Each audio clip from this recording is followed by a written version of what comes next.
ያልታወቁ ሰዎች ሰፈራችሁ ድረስ በሞተር ዴሊቨሪ እያስደረጉ ለ60 ቀን የሚወሰድ መድኃኒት እያከፋፈሉ ነው አሉ። ይሄ መድኃኒት ምን አይነት እንደሆነ አላወኩም፣ አላየሁትም። እንደዚህ አይነት ነገር ካጋጠማችሁ ኮመንት ላይ እንድትጽፉልኝ እፈልጋለሁ። እንደዚህ አይነት ነገር ደግሞ ልጀምሩ ካሰባችሁ ወይም ለመግዛት ፕሮሰስ ላይ ካላችሁ ምንም አይነት ለውጥ አያመጣም። አጭበርባሪዎች ናቸው።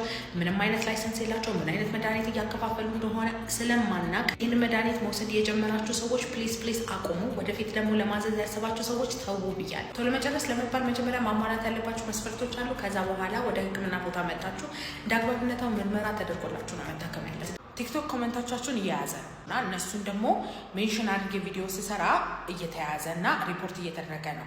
ስለዚህ ምን ሀሳብ አመጣው?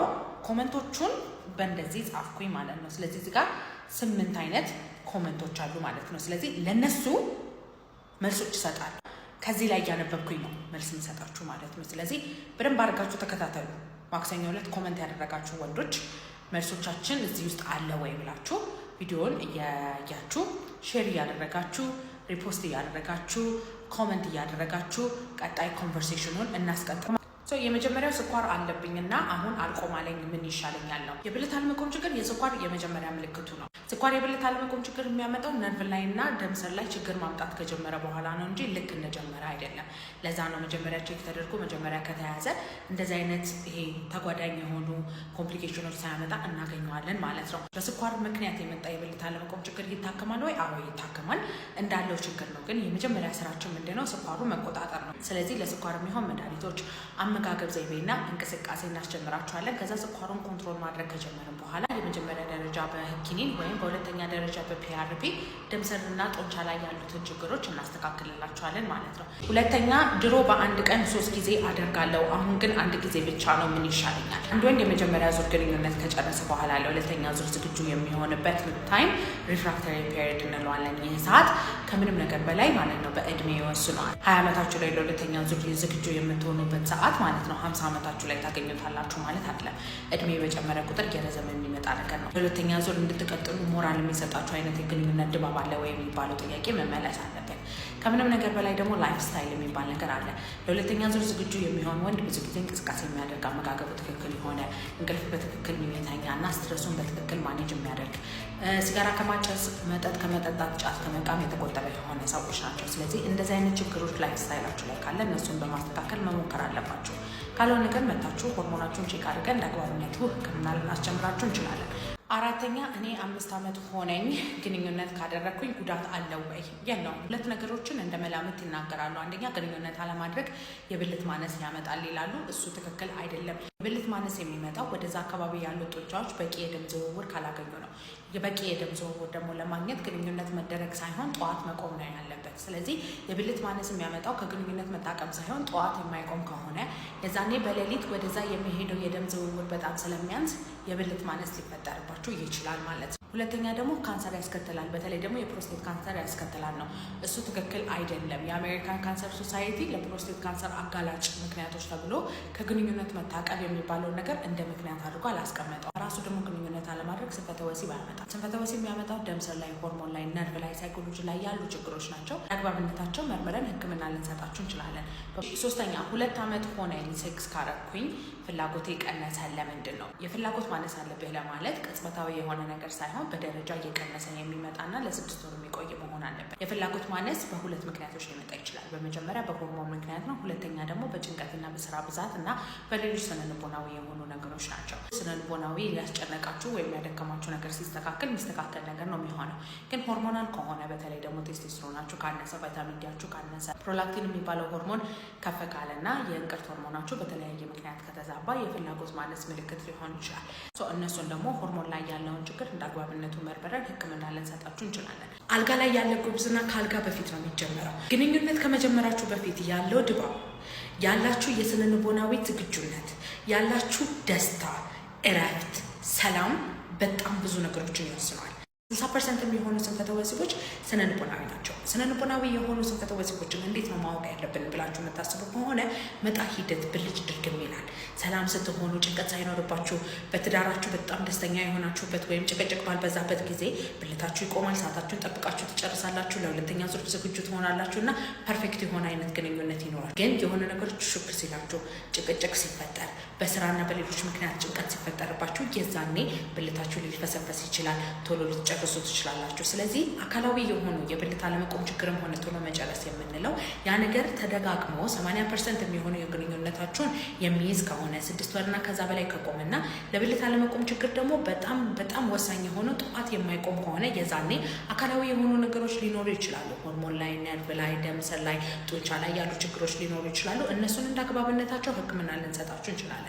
እሺ፣ ወይ ጤናማ የሆነ ግንኙነት ህይወታችሁ መምረጥ አለባችሁ፣ ካልሆነ ደግሞ ሲጋራ ህይወታችሁ መምረጥ አለባችሁ። ምክንያቱም ሲጋራ በጣም ክፉ የሆነና መጥፎ የሆነ ነገር ነው። ለምሳላችሁ ሲጋራ በተደጋጋሚ የምታጭሱ ከሆነ በቀን ውስጥ የምታጭሱት ፓኬት በጣም በበዛ ቁጥርና ለረጅም ዓመታት የምታጭሱ ከሆነ የደም ቧንቧችሁን የማጥበብ አቅም አለው። ይሄ ደግሞ በዋናነት የብልታችሁ ውስጥ የሚገኘውን ደም ቧንቧ በሚያጠብበት ሰዓት ላይ የብልት የመቆም ችግር ወይም ደግሞ ጥንካሬውን የማስጠበቅ ችግር ያጋጥማችኋል ማለት ነው። ይህም ወደ ብልታችሁ መሄደው የደም መጠን እየቀነሰ እንዲመጣ ያደርጋል። ደም ቧንቧችሁ ለራሱ በአግባቡ እንዳይለጠጥ ያደርገዋል። የሰውነታችሁ ኮሌስትሮል ለራሱ እንዲዛባና በጣም እንዲጨምርም ሊያደርገው ይችላል። ሆርሞናችሁን በማዛባት በተለይ ደግሞ የቴስቴስትሮን ዑደት ለራሱ እያዛባ ሊመጣ ይችላል። ስለዚህ ይህንን ማወቅ አለባችሁ እና ማቆም ባለባችሁ ሰዓት ላይ ማቆም አለባችሁ። ምክንያቱም ቶሎ የምታቆሙት ከሆነ ይሄ ብልት ጥንካሬ ማጣቱ ወይም ደግሞ ብልት የመቆም ችግሩ የመሻሻል እድሉ እየጨመረ ይመጣል። ነገር ግን ለረጅም ጊዜ የምታጭሱ ከሆነና በቀን ውስጥ የምታጭሱት የፓኬት መጠን በበዛ ቁጥር እናንተን ለማከም በጣም አስቸጋሪ ነው የሚሆነው። ፕላስ ደግሞ ረጅም ጊዜም ሊወስድብን ይችላል። ኢቭን እስከ መጨረሻው ድረስ ለራሱ መድኃኒት ልትጠቀሙ ትችላላችሁ። ስለዚህ ይህች ነገር ጥንቃቄ እንድታደርጉ ነው በማለት ብሎ የጠየቀኝ አንድ ታካሚ አለ። ምክንያቱም ይህን ነገር አብዛኞቹ ታካሚዎች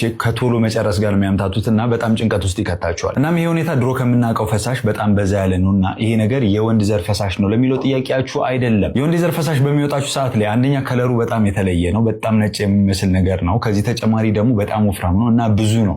መጀመሪያ ከሚወጣው ፈሳሽ በጣም የተለየ ነው። ሰውነታችሁም ራሱ ያስታውቃችኋል። ስሜታችሁ ለግንኙነት በሚቀሰቀስበትም ጊዜ ይሁን ወይም ደግሞ ግንኙነት ገና ሳትጀምሩ ወይም ደግሞ ጀምራችሁ ለራሱ የሚወጡ ሁለት አይነት ፈሳሾች አሉ። አንደኛው የወንድ ዘር ፈሳሽ ከመውጣቱ በፊት ቦታውን አለስልሶ የሚጠብቀው ነው። ይሄም ቀድሞ የሚወጣው ፈሳሽ ማለት ነው። ይሄም ውሃ የሚመስል ወይም ደግሞ እንደዚህ ልጥጥ የሚል አይነት ነገር ነው የምታዩት። እንደየሰው ይለያያል፣ መጠኑም ሊበዛ ይችላል። ታዲያ እዚህ ጋር ነው አብዛኞቹ ሰዎች የሚያምታቱት። ቅድም ያልኳችሁ ታካሚ ይሄ ሁኔታ ነው እያጋጠመ ያለው። ቶሎ መጨረስ ሳይሆን ይሄ ቅድመ ፈሳሹ በጣም እየበዛበት ነው የተቸገረው። ታዲያ ይሄ ሁኔታ ስሜታችሁ በሚቀሰቀስበት ሰዓት ላይ ወይም ደግሞ ሙሉ በሙሉ ስለ ግንኙነት የምታስቡ ከሆነ ከግንኙነት በፊት ያለው ጨዋታ ለራሱ ለረጅም ጊዜ የምታጫውቱ ወይም ደግሞ የምትቆዩ ከሆነና ከዚህ ተጨማሪ ደግሞ በጣም ወጣቶች ከሆናችሁ ይሄ ነገር በስቶ ሊታያችሁ ይችላል። ይሄ ኖርማል የሆነ ነገር ነው። የወንድ የዘር ፈሳሽ በሚወጣችሁ ሰዓት ወይም ደግሞ ቶሎ የሚጨርሱ ከሆነ ደግሞ የወንድ የዘር ፈሳሽ በመውጣቱ ሰውነታችሁ ሬስቲንግ ሞድ ውስጥ ወይም ደግሞ ሪፍራክተሪ ፔሪድ ምንለው አለ እዛ ውስጥ ይገባል። የዚህ ጊዜ ብልታችሁ ለራሱ መቆሙን ያቆምና ለፈስፍስ ማለት ይጀምራል። ስለዚህ ቅድም ያልኳችሁ ፈሳሽ መብዛቱ ምንም ያሳስባችሁ ነገር የለም። ፍጹም ተፈጥሮ የሆነ ነገር ነው፣ ኖርማል ነው። ነገር ግን ማቃጠል፣ መለብለብና መቆጥቆጥ አይነት ስሜት ካለው ከዚህ ተጨማሪ ደግሞ ከፈሳሹ ጋር ተያይዞ በጣም ከባድ የሆነ ሽታ ካለው ከፈሳሹም ጋር ተያይዞ እንደ ደም የመሰለ ወይም ደግሞ ለየት ያለ ቀለም ካያችሁ የዚህ ጊዜ ሕክምና እርዳታ ያስፈልጋችኋል። ሄዳችሁ መታከም ይኖርባችኋል። ስለዚህ እንደዚህ አይነት ሁኔታ ሲያጋጥማችሁ ምንም መፍራት ወይም ደግሞ መደናገጥ የለባችሁም።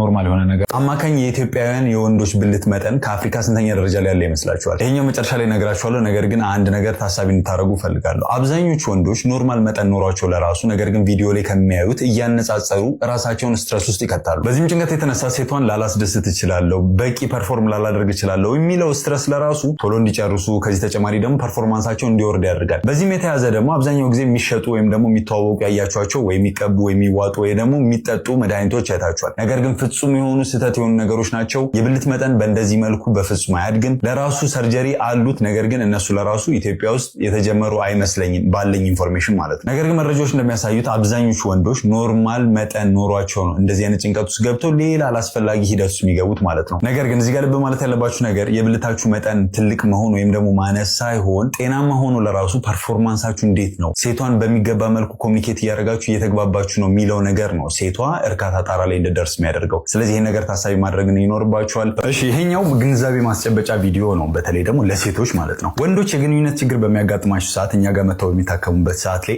ከእናንተ የሚጠበቅ ነገር አለ። እሺ፣ ሲታከሙ ሁለት ነገር ነው የምናደርግላቸው። አንደኛው ራሱን የቻለ ሕክምና አለ። መድኃኒት የሚታዘዝ ከሆነ መድኃኒት ይታዘዝላቸዋል። ነገር ግን ሁለተኛው ቢሄቪራል ቴራፒ የምንለው ነገር አለ። የዚህ ጊዜ የእናንተ ተሳትፎ ያስፈልጋል። እሺ፣ በደንብ አዳምጡኝ። ባሎቻችሁ ይሄንን ለውጥ እስከሚያገኙ ድረስ እስከ ሳምንት ሊፈጅ ይችላል። ያው ሳምንት ማለት በአንዴ ሊለወጥላቸው ይችላል እንደየደረጃው። አንዳንዴ ከ2 ሳምንት እስከ ወር ድረስ ሊፈጅ ይችላል። በደንብ ኢፌክቲቭ የሚሆነው ደግሞ ከ4 ሳምንት እስከ 6 ሳምንት አንዳንዴም እስከ 2 ወር ድረስ ለራሱ ሊቆይ ይችላል። ለዛ ነው ክትትል ላይ የምናደርጋቸው። በዚህ ሰዓት ላይ እናንተ ትብብር የምታደርጉ ከሆነና እናንተ እነሱን ተረድታችኋቸው እኛ የምንመክራቸውን ነገር ቤት ውስጥ ሲተገብሩ እናንተ አብራችሁ የምታግዟቸው ከሆነ ይሄ ለውጥ በጣም ሰላማዊ በሆነ መልኩ በጣም ስሙዝ በሆነ መልኩ እንዲሳካና ያም ለውጥ በሚፈልጉት መልኩ እንዲያገኙት ይረዳቸዋል። ስለዚህ ሁልጊዜ ማለት ነው ሁልጊዜ የትዳር አጋር እስከሆናችሁ ድረስ ጥንዶች እስከሆናችሁ ድረስ የሆነ ችግር ሲያጋጥማችሁ አብራችሁ እየተመካከራችሁ እየተሳሰባችሁ ያንን ነገር እየተረዳዳችሁ መሆን መቻል አለበት። ስለዚህ ይሄኛው ቢሄቪየራል ቴራፒ እኛ ለባሎቻችሁ የምንነግራቸው እናንተ ጋር አብረው እንዲተገብሩት ነው። ስለዚህ እነኚህ ነገሮች ጥንቃቄ ማድረግ ይኖርባችኋል። በደንብ ባሎቻችሁ ልትረዱና ልታግዟቸው ይገባል። ቫያግራ እንደ ከረሜላ ከየፋርማሲው እየገዛችሁ የምትጠቀሙ ወንዶች በደንብ አዳምጡኝ እሺ። ያለ ሐኪም ትዕዛዝ ቫያግራ መጠቀማችሁ ምን ችግር ነው የሚፈጥርባችሁና ከሱ በተሻለ መልኩ እንደውም አብዛኞቻችሁ ጤና መሆናችሁ ውስጣችሁ የተረበሸ ብቻ ያብልት እንዳይወርቅብኝ ስለምትሉ ያንን በቤታችሁ እንዴት ማስተካከል እንደምትችሉ ልንገራችሁ። በብራንድ ስሙ ቫያግራ የሚባለው ወይም ደግሞ ሲልደናፊል የምንለው እሱኛው ብልትን ጥንካሬ ማስጠበቅ አቅም ይኖረዋል። ነገር ግን ኖርማል የብልት ጥንካሬ የሚያስጠብቁ ወንዶች በፍርሃት ብቻ ያንን ነገር በተደጋጋሚ የሚጠቀሙ ከሆነ እሱ ላይ ዲፔንደንት እንደሆኑ ይመጣል። ያለዛ መጠቀምን እየፈሩ ይመጣሉ።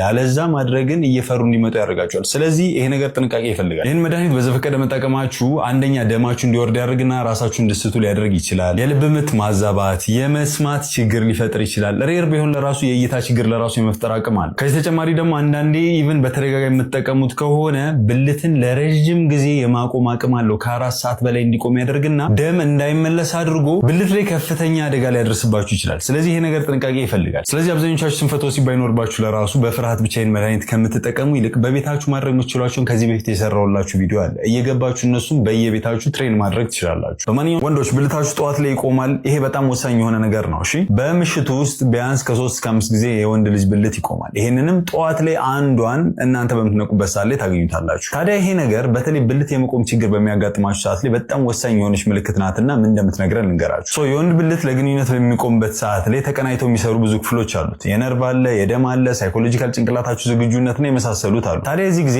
ኦርጋኒክ ኮዝ ምንላቸው የደም ቧንቧና የነርቭ ችግር አለመኖሩን ይሄ ጠዋት ላይ መነሳቱና ስራውን እየሰራ መሆኑን ያረጋግጥልናል። ነገር ግን ከአንዳንድ ሁኔታዎች ጋር በተያያዘ በተለይ እንቅልፍ ከማጣት፣ ከመጨናነቅ፣ ከመጠጥ፣ ከእድሜ ጋር በተያያዙ ጧት ተደጋጋሚ የምታዩት የብልት መቆም አንዳንዴ ሊቀንስ ይችላል። ስለዚህ ይሄ ነገር ሊያሸብራችሁ አይገባም። ነገር ግን የመቆም ሁኔታው ካለ ስራውን እየሰራ መሆኑን ያረጋግጥልናል ማለት ነው።